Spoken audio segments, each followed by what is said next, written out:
Alors, pour moi, l'essence de la mise en place d'un projet, c'est déjà que tous les acteurs soient au point sur le qu'est-ce qu'on fait là, pourquoi est-ce qu'on est là, d'un point de vue, bien sûr, de la personne qui va être accompagnée, quelles sont ses attentes, qu'est-ce qu'il souhaite de ce projet-là, de cet accompagnement-là. Et puis pour les équipes, alors qu'elles soient soignantes ou les équipes d'auxiliaires aussi, savoir justement quel est l'objectif de la mise en place de ce projet. J'allais dire vraiment l'ingrédient central de la mise en place de ce projet-là, de la manière la plus sereine, c'est que finalement c'est comme ça qu'on va instaurer un climat de confiance. C'est comme ça que les choses vont se faire, voilà, que vraiment il y aura cette confiance partagée, cette possibilité de bienveillance. Enfin, la seule façon que cela puisse se faire, c'est vraiment que ça se fasse de manière sereine et puis avec une entente d'ensemble, on va dire, de tous les acteurs. Et j'allais dire aussi, du coup, pour la partie de l'accompagnement par les auxiliaires de vie, c'est comment est-ce qu'elles vont comment dire, aborder leur présence auprès du patient, comment est-ce que va se faire la première rencontre aussi. C'est aussi la base finalement de la mise en place de cette confiance, cette image qu'elles vont pouvoir renvoyer, ce premier contact, ce regard bienveillant, enfin, tout ça c'est vraiment le socle de ce projet-là, de cet accompagnement du patient.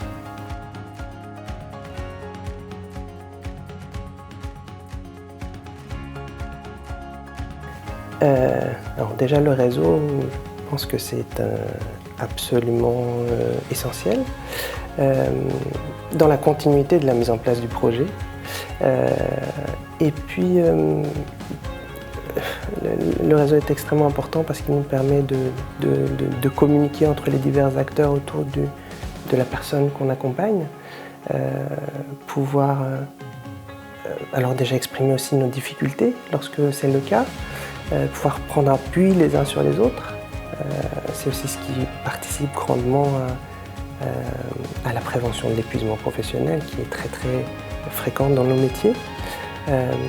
Et la communication claire entre les acteurs, c'est aussi ce qui va permettre de valoriser ce qu'on apporte aux patients, que chaque acteur de ce réseau-là sache clairement ce que chacun d'entre nous apporte.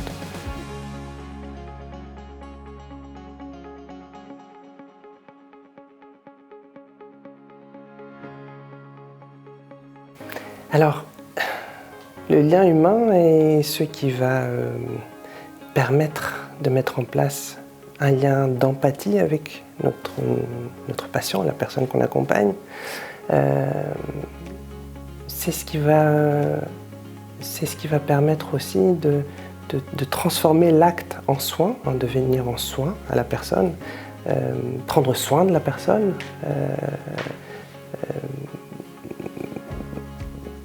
Sans lien humain, ce n'est pas possible.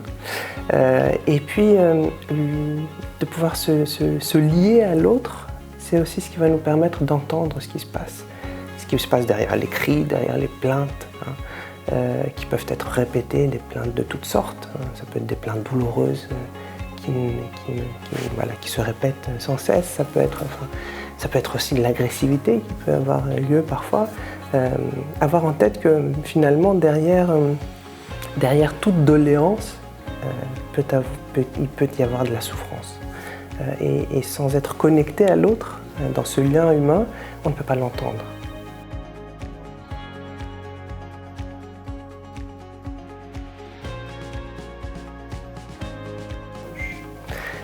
Alors le lien humain avec les proches, les personnes qui vont entourer notre patient, la personne qu'on accompagne, c'est ce qui va permettre d'adhérer pleinement à ce projet que l'on met en place. C'est ce qui va nous permettre à nous de saisir la dynamique familiale. On intervient toujours dans un système préétabli qui fonctionne depuis très très longtemps comme ça. J'allais dire, on intervient vraiment, j'aime beaucoup l'image du livre ouvert.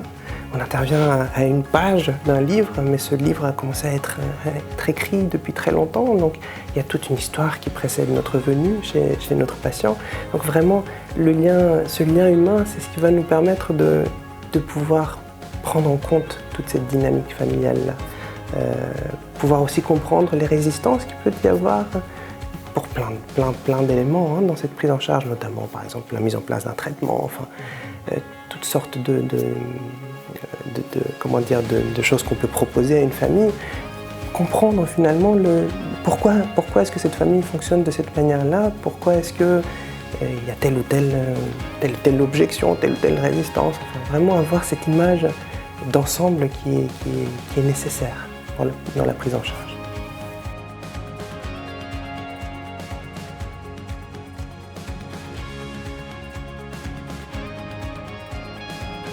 Le lien humain au sein d'une équipe, quelle qu'elle soit d'ailleurs, mais d'autant plus lorsqu'on est dans ces métiers humains et de soins, c'est la base de la bienveillance dans une équipe. La bienveillance dans une équipe, c'est ce qui va permettre de pouvoir exprimer les choses, c'est ce qui va permettre de dire, d'exprimer nos difficultés, d'exprimer aussi des situations, de parler de situations dans lesquelles on se sent en échec et de se rendre compte aussi que ce ne sont pas des échecs, d'autant plus. C'est ce qui va aussi permettre de s'appuyer les uns sur les autres, de pouvoir faire circuler la parole, de pouvoir métaboliser le trop-plein d'affect lorsqu'il est là, parce qu'on est dans des métiers qui sont extrêmement sensibles au plus près de l'être humain. On intervient au domicile des patients, on est parfois happé par plein de choses, par la dynamique familiale, par l'affect qu'on peut ressentir.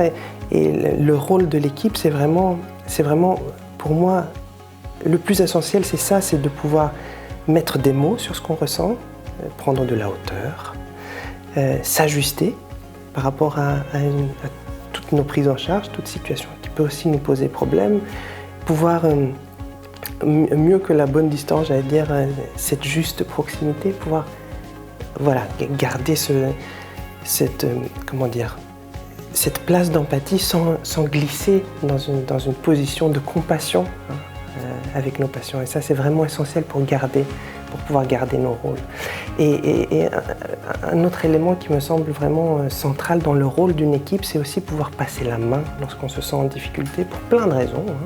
On peut se retrouver dans des situations d'identification très importantes avec un patient et un système familial, de projection, enfin bref, toutes sortes de mécanismes de défense qu'on peut mettre en place, mais c'est vraiment ce qui va permettre aussi de passer la main lorsque ça ne va pas, et aussi bien sûr en grande partie comme ça de prévenir aussi notre épuisement. D'ailleurs, les premières études sur l'épuisement professionnel ont eu lieu dans le milieu du soin, ce n'est pas pour rien, c'est parce que nos métiers sont aussi prenants finalement sur le plan humain et affectif.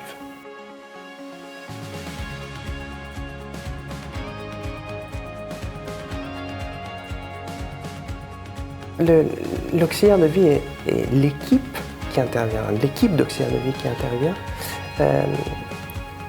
va jouer un rôle extrêmement important pour la personne. Très souvent constitue un point de repère essentiel, rythme finalement la vie de la personne. D'autant plus quand cette personne est dans une situation d'isolement, d'où aussi parfois cette difficulté qu'on peut avoir lorsque la personne qui est isolée se lie à cette équipe-là, ces auxiliaires de vie, et ce lien affectif, bien sûr, il n'est pas que dans un sens, il est aussi très souvent réciproque, et c'est là où, encore une fois, cette réflexion autour de garder cette juste proximité pour pouvoir continuer à jouer le rôle que l'auxiliaire de vie et que l'équipe joue va être essentielle. Et pareil, on vient aussi à nouveau sur la question du rôle de l'équipe finalement. Un autre élément qui me semble vraiment essentiel, c'est Alors, ce rôle-là que va jouer l'auxiliaire de vie sur le plan aussi affectif dans la vie du patient, mais ça veut dire aussi qu'elle va être au plus près de la vie du patient, elle va connaître ses rythmes, elle va connaître ses habitudes, ses besoins. Hein. C'est une des personnes, un des intervenants qui va le mieux connaître finalement le patient. Et de ce point de vue-là, la vie que l'auxiliaire de vie peut avoir, sa perspective est précieuse en fait pour tous les intervenants. C'est pour ça aussi que le fait de pouvoir communiquer, on vient aussi sur la question du réseau, mais communiquer ce qui se passe, pouvoir dire les choses à une équipe par exemple d'hospitalisation à domicile ou au médecin traitant, etc. Ce sont des éléments vraiment précieux que peuvent apporter ces équipes-là, les équipes d'auxiliaires de vie.